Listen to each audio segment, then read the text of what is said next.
बिस्मिल्लाहिर्रहमानिर्रहीम। अस्सलाम वालेकुम व रहमतुल्लाहि व बरकातुहू। मंच पर बैठे हुए जनाब बाबू सिंह कुशवाहा साहब, अध्यक्ष जन अधिकार पार्टी, वो कन्वीनर भागीदारी परिवर्तन मोर्चा, जनाब शौकत अली साहब, अध्यक्ष मजलिस उत्तर प्रदेश, और मजलिस इत्तेहादुल मुस्लिमीन रामनगर के प्रत्याशी अरुण कुमार साहब उर्फ विकास श्रीवास्तवा, जिनका निशान पतंग का है, और मंच पर बैठे हुए मेरी तमाम मजलिस इत्तेहादुल मुस्लिमीन के रुफ़ा, मोअज़्ज़िज़ हाज़रीन इकराम, बुजुर्गान मिल्लत, मेरी इज़्ज़तदार माँ और बहनों, आपका बेहद शुक्रिया कि आपने अपना कीमती वक्त निकालकर आज के इस मीटिंग में शिरकत की। मैं आपसे ये गुजारिश और बताने आया हूं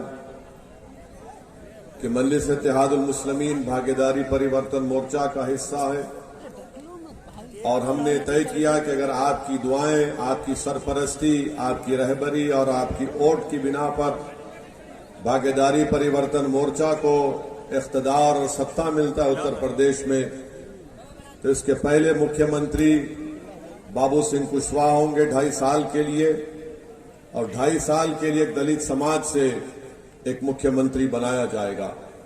वहीं पर हमने तय किया कि 3 डिप्टी चीफ मिनिस्टर बनाए जाएंगे, एक अल्पसंख्यक समाज से मुसलमान, एक निषाद समाज से और एक अति पिछड़ा समाज से एक शख्स को बनाया जाएगा।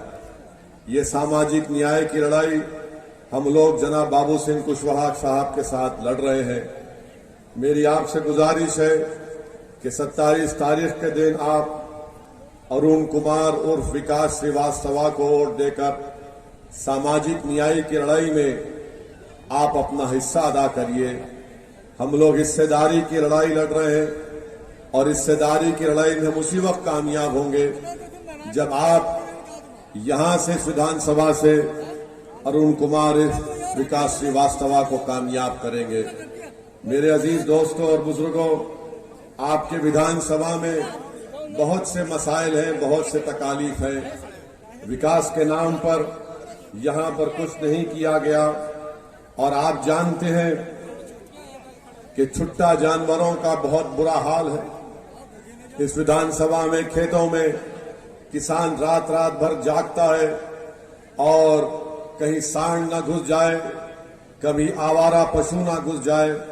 हम आपसे वादा कर रहे हैं कि इंशाअल्लाह ताला हम न सिर्फ आवारा पशुओं को भी कंट्रोल करेंगे, सांड को भी कंट्रोल करेंगे, बल्कि जो दूसरे पार्टियों के सांड हैं उनको भी कंट्रोल करेंगे, और जो आवारा हो चुके हैं उनको राह रास्ते लाएंगे इंशाअल्लाह।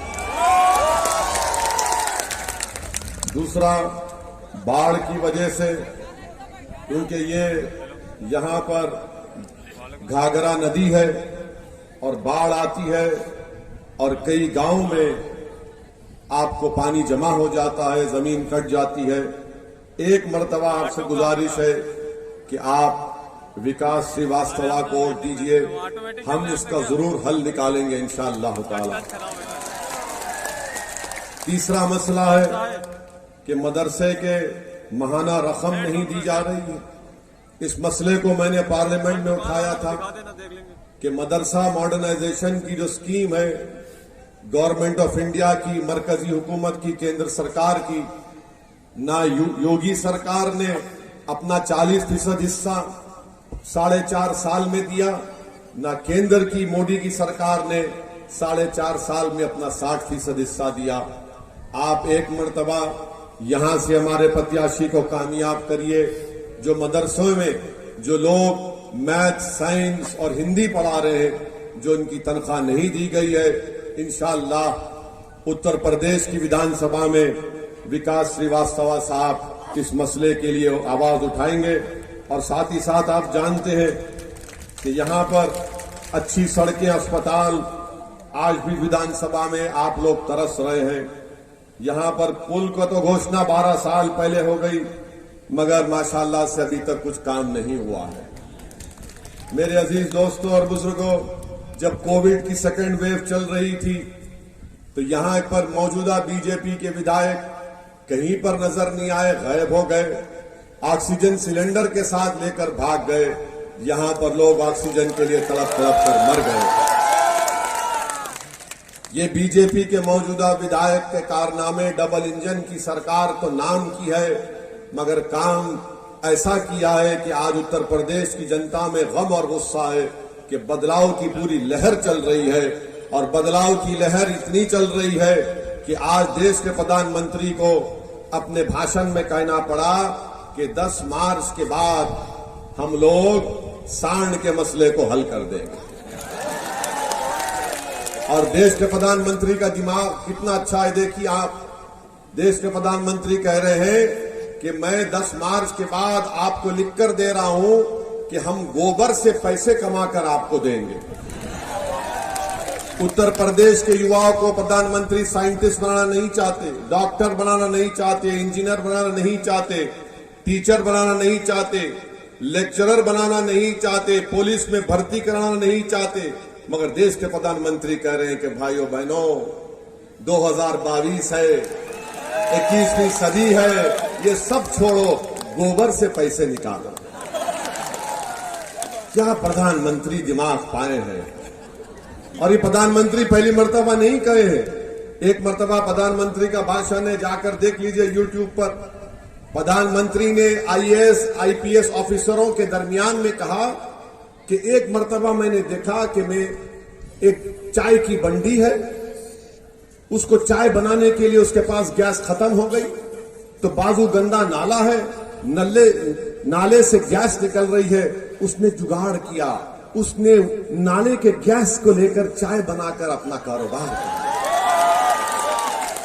क्या दिमाग है प्रधानमंत्री आपका, वाह। माने नाले की गैस से उसने चाय बनाया। प्रधानमंत्री हमको भी बनाकर दिखाइए, नाले के गैस से चाय कैसा बनती है। आप बताइए कि देश का प्रधानमंत्री है और इस तरह की बात करता है कि गोबर से इनकम निकाल देंगे। प्रधानमंत्री युवाओं को नौकरी आपने नहीं दी, आपने किसानों को एमएसपी नहीं दी, तो आप तैयार हो जाइए। प्रधानमंत्री कहेंगे भाइयों बहनों अब गोबर पर एमएसपी मिलेगा आपको। तीसरी बात प्रधानमंत्री ने कही कि उत्तर प्रदेश की जनता ये कह रही है कि हमने मोदी का नमक खाया, उससे गद्दारी नहीं करेंगे। देश के प्रधानमंत्री, ये आपका नमक कब से हो गया, ये तो देश का नमक है ना। अगर आप ये कह रहे हैं कि प्रधानमंत्री पहुंचे कहां, उस प्रधानमंत्री के पोस्ट पर देश का नमक खाकर पहुंचे ना। मोदी का नमक खाकर तो मोदी प्रधानमंत्री नहीं बने, देश का नमक खाए। मगर प्रधानमंत्री इतने अहंकार में है, इतना गुरूर तकब्बुर में है कि प्रधानमंत्री कह रहे हैं कि मेरा नमक खाए हैं। प्रधानमंत्री हम आपका नमक ना कभी खाए हैं ना इंशाअल्लाह खाएंगे। हम देश का खाते थे और खाते रहेंगे। हम देश से वफादारी करेंगे। अगर मैं बीजेपी के खिलाफ जाऊंगा तो मैं देश के खातिर बीजेपी के खिलाफ जाऊंगा। अगर मैं मोदी और योगी के खिलाफ जाऊंगा तो देश की खातिर जाऊंगा। देश बड़ा है प्रधानमंत्री, देश का नमक तुमसे बड़ा है और हम सब देश से छोटे हैं। देश से कोई बड़ा नहीं हो सकता। मगर प्रधानमंत्री ये कह रहे हैं कि नमक। अब तीसरी बात प्रधानमंत्री के दिमाग में ये भी आ गई कि वो अब ऐलान कर रहे हैं कि फिक्र मत करिए, युवाओं को ये किया जाएगा। 4.5 साल में 5 साल करीब 7 साल हो चुके हैं, आपने उत्तर प्रदेश की जनता को क्या दिया। आप कह रहे हैं कि नमक मेरा खा रहे, नहीं प्रधानमंत्री जी, अगर मैं पेट्रोल डीजल डलाता हूं तो उस पर जो टैक्स सरकार लेती है आपकी, उससे आप गरीब को राशन देते। आपको एहसान नहीं कर रहे। अगर कोई एक मां अपने भूखी औलाद को बिस्किट का पैकेट खरीदती है तो उस पर जीएसटी लगता है और उस जीएसटी से आप गरीब को उसको आप राशन देते हैं। मगर देश के प्रधानमंत्री समझते हैं कि मैं प्रधानमंत्री नहीं हूं, मैं दिल्ली का बादशाह सलामत हूं। ये इनकी बहुत बड़ी परेशानी है। मेरे अजीज दोस्तों और बुजुर्गों, एक और अहम बात आपको बताना चाहते थे कि यहां पर समाजवादी के जो प्रत्याशी हैं बहुत अनाप शनाप हमारे बारे में बक रहे हैं हम उनसे कहना चाह रहे हैं, भाई साहब हमारे मुंह मत लगो आप, हम किसी को नहीं बख्शे, आप हमारी जबान का मुकाबला नहीं कर पाएंगे, याद रखो। अब आप ज़ईफ हो चुके हैं, घर में बैठो, दुआ दो, मेरी सरपरस्ती करो। ये दौर नौजवानों का है, ये जज्बाती नौजवानों का दौर है। और आप कह रहे हैं कि ओवैसी आएगा तो बीजेपी जीत जाएगी। 2017 में तुम क्यों हार गए थे कुर्सी विधानसभा से? क्या मैं वहां जाकर बोला था कुछ? वहां हार गए तो यहां भागकर आए, और यहां पर आकर ओवैसी के बारे में कह रहे हैं। सुनो सपा के प्रत्याशी, मेरी बात को सुनो। मैंने भारत की संसद में अंबेडकर के बनाए हुए संविधान पर हाथ रखकर अल्लाह के नाम पर कसम खाई है कि मैं संविधान को बरकरार रखूंगा। और मैं आपसे कह रहा हूं, समाजवादी पार्टी के प्रत्याशी से, कि इंशाअल्लाह ताला अल्लाह तुमको हराएगा। इंशाअल्लाह ताला तुम किसी की भी कसम खा लो, तुम हारोगे इंशाअल्लाह ताला। 4-4 मर्तबा के विधायक आपने क्या किया यहां पर बताओ? कौन सा विकास का काम किया? कौम कौम कौम के नाम पर सिर्फ वोट बटोरते रहे, अपनी तिजोरियों को भरते रहे, अपनी मकबूलियत में अपनी अना की तस्कीन की, मगर तुमने इस विधानसभा के लिए क्या किया? तुमने कुछ नहीं किया। आज सपा के लोग ओवैसी पर उंगली उठाते हैं। याद रखो, मेरी जबान से किसी को नुकसान नहीं पहुंचता। हां, मेरी जबान से उन लोगों को नुकसान पहुंचता है जो भारत के संविधान की धज्जियां उड़ाना चाहते हैं। मेरी जबान से उनको नुकसान पहुंचता है जो भारत के प्लुरलिज्म को सेकुलरिज्म के खिलाफ है। मेरी जबान से उनको तकलीफ पहुंचती है, उनको तकलीफ पहुंचती है जब हम और बाबू सिंह कुशवाहा हिस्सेदारी की बात करते हैं तो सपा के लोगों के सीनों पर सांप लौटते हैं। अरे बताओ क्या किया तुम्हारी सपा ने? मैं बताओ, कौम कौम का नाम लेकर वोट हासिल करने वालों बताओ। मैं आपको आदाद शुमार दे रहा हूं, आपको मैं जानकारी दे रहा हूं कि उत्तर प्रदेश में अगर मुसलमान दूसरे प्रदेश का एक 10 रुपए अगर खर्चता है अपने घर में, तो उत्तर प्रदेश का अल्पसंख्यक समाज का मुसलमान सिर्फ 7 रुपए खर्चता है। कौन जिम्मेदार है इसका बताओ? समाजवादी बसपा के लोगों, मैं जिम्मेदार हूं। 10 रुपये अगर दूसरे प्रदेश में घर में खर्च होता है तो आपके पास सिर्फ 7 रुपये खर्च होते हैं। क्या यह गरीबी नहीं है, मुफलिसी नहीं है? इसके ऊपर कोई जवाब नहीं देते। 10 में से 7 मुसलमान लिखना पढ़ना नहीं जानते, हिसाब किताब करना नहीं जानते। तुमने क्यों नहीं सिखाया उनको? बताओ सपा बसपा बीजेपी वालों, कौम कौम के नाम पर तुमने वोट किया। और ये जो कुछ कह रहा हूं, अगर तुमको इस पर शक है तो आ जाओ, वक्त बता दो, जगह बता दो, तुम 5 मिनट सामने नहीं बैठ पाओगे। आप सुनिए आपकी बर्बादी की दास्तान, बर्बादी की दास्तान सुनिए। आपको मालूम कि 10 में से 1 मुस्लिम बच्चा हाई स्कूल मुकम्मल करता है उत्तर प्रदेश में। 10 में से सिर्फ 1 बच्चा। बताओ क्या तुम अपने बच्चों को नहीं पढ़ाना चाहते? कितने पढ़ाना चाहते? हाथ उठाओ। वहां भी हाथ उठा, नहीं पढ़ाना चाह रहे। अब पूछो सपा वाले से तुमने क्या किया शिक्षा के बारे में, तो बोलेंगे ये मत पूछो, बीजेपी को रोकना है, स्कूल नहीं देंगे, गरीबी मुकद्दर बना देंगे, और फिर बोलेंगे हमको वोट दो ताकि मैं गरीबी और मुफलिसी के चक्कर में हमेशा फंसा रहूं। तीसरी बात आप सुन लीजिए कि सिर्फ 7% अल्पसंख्यक समाज के मुसलमान हाई स्कूल मुकम्मल करते हैं। सिर्फ 7%, 7%, और 4% यूनिवर्सिटी की डिग्री मिलती है। उसके बावजूद भी सपा वाले मुझ पर उंगलियां उठाते हैं। तुमको, तुम्हारे अखिलेश को मुख्यमंत्री बनने का मौका मिला। अखिलेश के पिता को एक नहीं कई मर्तबा मुख्यमंत्री बनने का मौका मिला। बताओ तुमने क्या किया जो कौम कौम कौम करके वोट हासिल करते थे। आपको कुछ नहीं मिला। और आपको एक और बात बता रहा हूं, आपको मालूम कि उत्तर प्रदेश में जो अल्पसंख्यक समाज का मुसलमान है वो अपर कास्ट से अगले जात वालों से 6 साल पहले मर जाता है। जिंदगी में इज्जत नहीं, मौत में भी नहीं है। ना जिंदगी में बराबरी दिए, ना मौत में बराबरी मिल रही।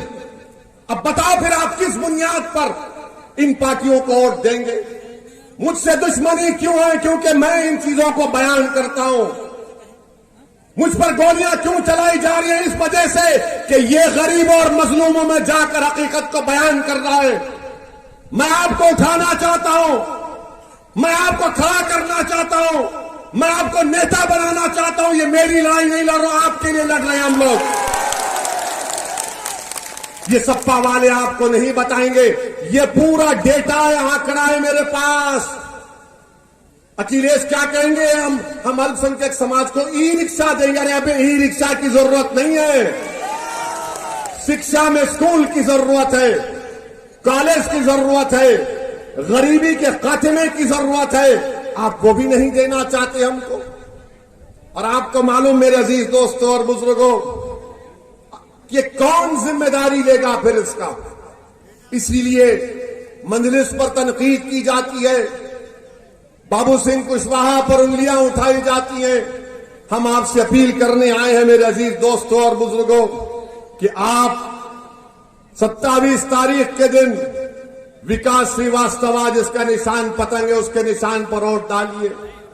ये लड़ाई हमारी है, ये लड़ाई आपकी है और मेरी जिंदगी की कोई कीमत नहीं है। मैं शुक्रगुजार हूं बाबू सिंह कुशवाहा साहब का कि उन्होंने मुझे इतना मान सम्मान दिया, मुझे इतनी इज्जत दी और कहा कि असदुद्दीन ओवैसी के साथ कुशवाहा खड़ा हुआ है।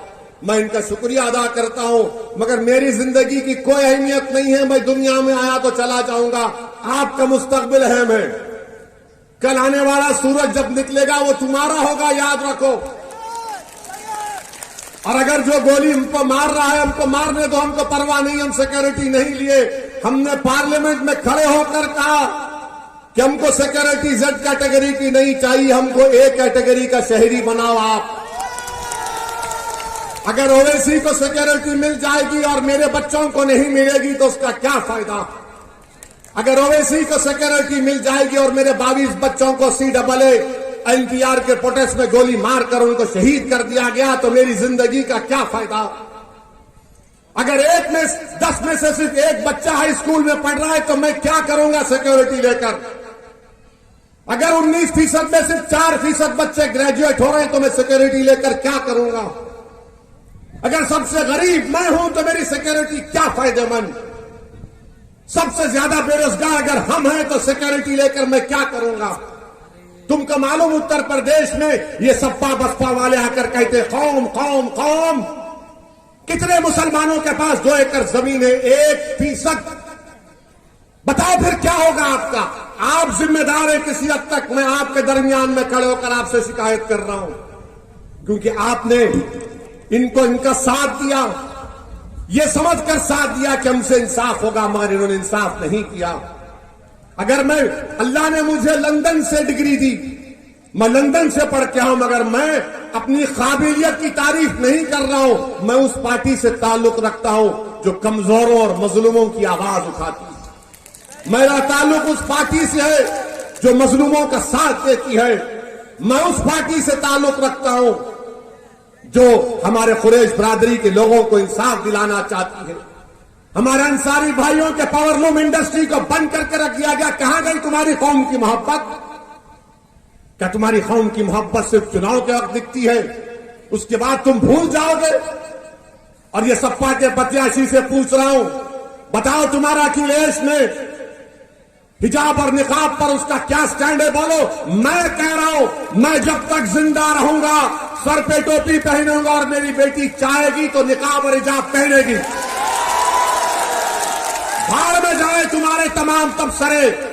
तुम टीवी पर बैठकर कहां बैठकर बोलो, नहीं रोकेंगे हम। ये मेरी शनाख्त है, मैं इस शनाख्त पर कायम रहूंगा इंशाअल्लाह ताला। अखिलेश से पूछा गया तो अखिलेश ने कहा वो वीडियो है देखना, ऊंचा बोलो सुनाई नहीं दे रहा है। कि भाई साहब आपको भी नहीं सुनाई दिया क्या? जब पूछा गया अखिलेश से मुस्लिम वोट तो बोला नहीं सुनाई दिया। मेरे अजीज दोस्तों और बुजुर्गों, सिर्फ चुनाव की हद तक आपकी अहमियत है, उसके बाद आपकी कोई अहमियत नहीं है। 10 मार्च के बाद नरेंद्र मोदी पेट्रोल डीजल पर कीमतें बढ़ा देंगे, देखना आप। बल्कि 8 मार्च को ही फैसला आ जाएगा।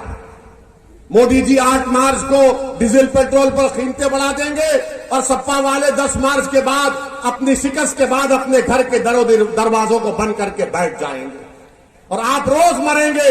आप आकर आज हमसे कहते जिंदगी मौत का मामला। कौन सी जिंदगी मौत का मामला है?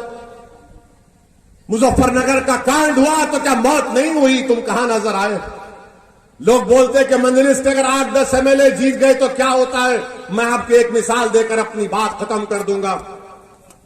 भारत की पार्लियामेंट में मजलिस के सिर्फ 2 एमपी हैं और जब 2 में से 1 खड़ा हो जाता है तो बीजेपी के 300 एमपी खड़े हो जाते हैं हमारा इस्तकबाल करने के लिए। कोई कहता है बैठ, कोई कहता है आतंकवादी, क्या कहना आप शनाब बकते हैं। मगर आपकी दुआओं की वजह से, अल्लाह के फजल करम की वजह से हम बेबाकी के साथ आपकी नाइंसाफी का जिक्र करते हैं। कानून बनाया गया CAA का, भारत की पार्लियामेंट में सपा बसपा के सब लोग थे, बहादुर थे। किसने उस कानून को संविधान के खिलाफ है कहकर फाड़ा?